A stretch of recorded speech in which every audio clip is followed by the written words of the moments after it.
بالکل اسی طرح سمجھ لیجئے، ایک بات یاد آئی ہے، حضور فرماتے ہیں کہ جس طرح کان لگا کر اللہ قرآن کو سنتا ہے کسی چیز کو نہیں سنتا۔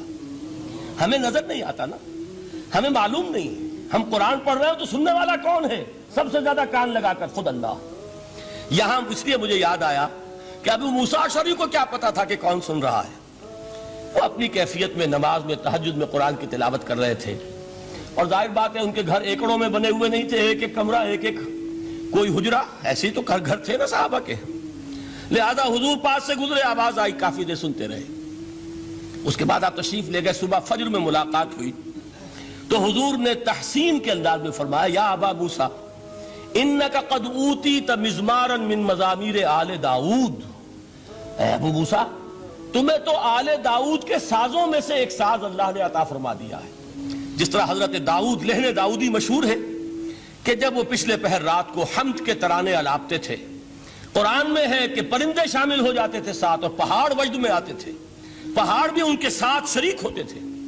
تو جس طرح کا اللہ نے ان کو لہن عطا فرمایا تھا، حضور نے تحسین کے انداز میں فرمایا ہے، ابو موسیٰ اشعری اللہ نے تمہیں بھی آل داؤد کے سازوں میں سے ایک ساز عطا فرمایا۔ بہرحال قرآن مجید کا جو یہ میوزک ہے، قرآن کے الفاظ کا جو حسن ہے، جہاں تک حسن معنوی ہے وہ تو ہر لفظ میں ہے، لیکن یہ حسن ظاہری، حسن صوتی، حسن لفظی، یہ اپنے کلائمیکس پر آپ کو نظر آئے گا سورہ رحمان میں۔ لیکن قرآن میں یہ سورت اس اعتبار سے بھی ممتاز ہے، اس کی 4 آیات پر ذرا توجہ کریں گے، عجیب حقائق سامنے آئیں گے۔ جہاں یہ قرآن مجید کے حسن صوت اور حسن لفظی کی معراج ہے، وہیں اس کی پہلی 4 آیات میں 4 چوٹی کی چیزوں کا ذکر ہے، سب سے اونچی چیزیں۔ پہلی آیت کیا ہے؟ الرحمن، ایک آیت ہو گئی۔ رحمان کیا ہے؟ اللہ کا نام ہے۔ کبھی آپ نے غور کیا اللہ کے ناموں میں سب سے پیارا نام کون سا ہوگا؟ رحمان۔ کیوں؟ اس کا مادہ کیا ہے؟ رحمت۔ ہمیں سب سے بڑھ کر جس چیز کی ضرورت ہے وہ کیا ہے؟ رحمت خداوندی۔ نام اچھی طرح سن لیجئے اس حضور کے قول کو۔ حضور فرماتے کوئی شخص جنت میں مجرد اپنے عمل کی بنیاد پر داخل نہیں ہو سکے گا جب تک کہ رحمت خداوندی دستگیری نہ کرے۔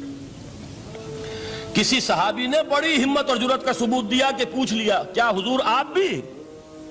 جب آپ نے فرمایا کوئی شخص داخل نہیں ہو سکتا جنت میں محض اپنے عمل کی بنیاد پر جب تک کہ رحمت خداوندی جو ہے وہ دستگیری نہ فرمائے۔ پوچھا گیا کیا آپ بھی؟ آپ نے فرمایا ہاں میں بھی۔ آپ اندازہ کیجئے کہ اگر محمد الرسول اللہ بھی رحمت خداوندی کے ضرورت مند ہوں تو تاب دیگراں چہ رسد، ہماری تو سب سے بڑی ضرورت رحمت خداوندی ہے۔ اب یہ رحمت جو ہے قرآن مجید میں اللہ تعالیٰ کی یہ شان 2 الفاظ کے ذریعے سے آتی ہے، رحیم اور رحمان۔ اور کوئی مادہ نہیں ہے جس سے 2 نام بنتے ہوں اللہ کے، لیکن یہ مادہ ہے واحد رحمت کا کہ جس سے رحمان بھی ہے رحیم بھی ہے۔ رحیم صفت مشبہ ہے، رحمت دائم ہو جائے گی، مستقل ہوگی تو رحیم کہیں گے، اور رحمان اس میں رحمت کی ہے وہ شان ہے کہ جیسے ٹھاٹھے مارتا ہوا سمندر ہو، ہیجان کی کیفیت، طوفانی کیفیت، رحمت خداوندی کا طوفانی جوش، وہ ہے رحمان۔ آپ تو رہتے اس علاقے میں ہیں، آپ کو معلوم ہے عرب اگر بھوکا مرا جا رہا ہو تو کیا کہے گا؟ انا جوعان۔ پیاسا مرا جا رہا ہو انا عطشان۔ بہت غضبناک ہوگا غضبان، غضبان آصفہ قرآن میں آیا ہے، بہت غضبناک۔ رحمان جس کی رحمت جو ہے جوش میں ہے، ٹھاٹھے مارتے ہوئے سمندر کے مانند۔ تو یہ اللہ تعالیٰ کے ناموں میں سب سے پیارا نام۔ اب آگے چلیے، الرحمن علم القرآن، رحمان نے قرآن سکھایا۔ رحمت خداوندی کا سب سے بڑا مظہر، رحمان کی رحمانیت کا سب سے بڑا مظہر قرآن ہے۔ ان میں جو منطقی ربط ہے اس کو سمجھتے جائیے۔ اچھا آپ یہ سوچئے، جو علم بھی انسان کو حاصل ہوا وہ کس نے دیا؟ اللہ نے۔ سائنس کا علم کس نے دیا؟ اللہ نے۔ علم آدم الاسماء کلہا، وہ علم الاسماء جو حضرت آدم کو دے دیا گیا تھا ازل میں، یہ اسی کا ظہور ہے، یہ اسی کی ایکسفولیشن ہے جو ہو رہی ہے اور ہوتی رہے گی ابھی۔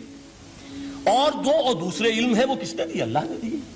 لا یحیطون بشیء من علمہ الا بما شاء، مخلوق میں سے کوئی اللہ کے علم میں سے کسی شے کا احاطہ نہیں کر سکتا مگر وہ جتنا اللہ دینا چاہے۔ لیکن یہ کہ تمام علوم میں چوٹی کا علم قرآن. نوٹ کرتے جائیے، اب چوٹی کی چیزیں جمع کیجئے. اللہ کے ناموں میں چوٹی کا نام رحمان. اللہ نے جو کچھ انسان کو سکھایا اس میں چوٹی کا علم قرآن. خلق الانسان، انسان کو پیدا فرمایا. سوال یہ کہ حیوانات کو کس نے پیدا فرمایا؟ آسمان کس نے پیدا کیے؟ زمین کس نے پیدا کی؟ فرشتے کس نے پیدا کیے؟ کیا مطلب خلق الانسان؟ اس کی تمام مخلوقات میں اس کا کلائمیکس، اس کی تخلیق کی معراج، اس کے تخلیق کا نقطہ عروج انسان ہے. یہ ہے کہ جو مسجود ملائک بنا ہے. وَلَقَدْ كَرَّمْنَا بَنِي آدَمَ وَحَمَلْنَاهُمْ فِي الْبَرِّ وَالْبَحْرِ وَرَزَقْنَاهُمْ مِنَ الطَّيِّبَاتِ وَفَضَّلْنَاهُمْ عَلَى كَثِيرٍ مِّمَّنْ خَلَقْنَا تَفْضِيلًا. تو تخلیق میں سب سے اونچی تخلیق انسان کی، علموں میں سب سے اونچا علم قرآن کا، اللہ کے ناموں میں سب سے اونچا نام رحمان. اب آئیے چوتھی چیز، علمہ البیان، انسان کو بیان کی صلاحیت عطا فرمائی. کیا اور کوئی صلاحیت عطا نہیں کی؟ بینائی کس نے دی؟ اللہ نے. اسی طریقے سے سماعت کس نے عطا فرمائی؟ اللہ نے. کتنی فیکلٹیز ہیں، کتنے ایکسٹرنل آرگنز ہیں سینس کے، کتنے انٹرنل سینسز ہیں جو اللہ نے دیے ہیں. لیکن یہاں بھی سمجھ لیجئے جتنی فیکلٹیز ہیں ہیومن فیکلٹیز، ان میں ٹاپ کی فیکلٹی جو ہے وہ اسپیچ ہے، کلام ہے، بیان ہے.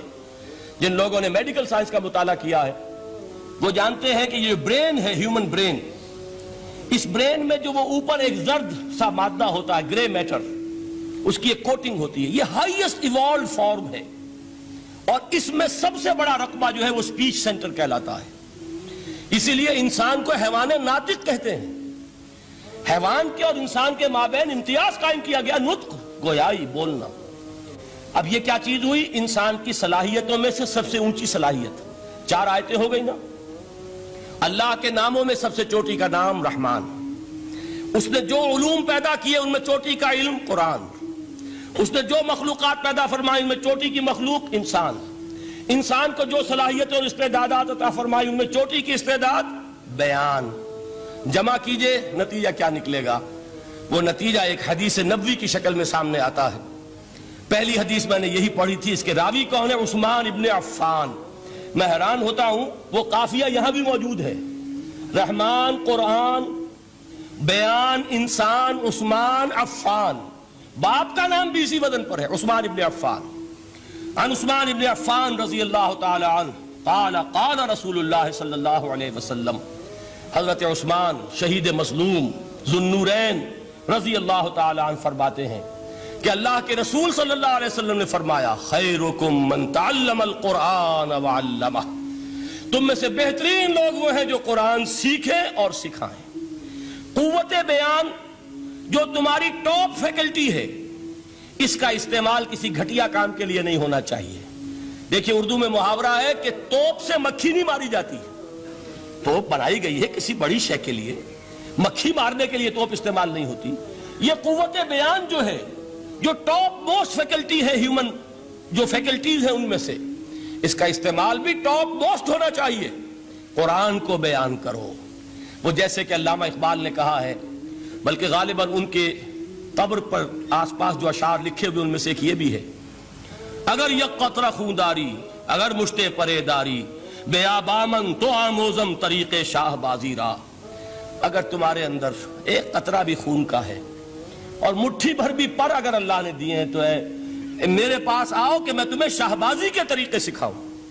اسی طرح جان لیجئے اگر اللہ نے قوت گویائی عطا فرمائی، اگر اللہ نے تمہیں حیوان ناطق بنایا، اگر اللہ تعالیٰ نے تمہیں یہ صلاحیت عطا فرمائی، اس صلاحیت کا مصرف دنیا کو نہ بناؤ، اس صلاحیت کا مصرف اللہ کے کلام کو پھیلانے پر اس کو صرف کرو.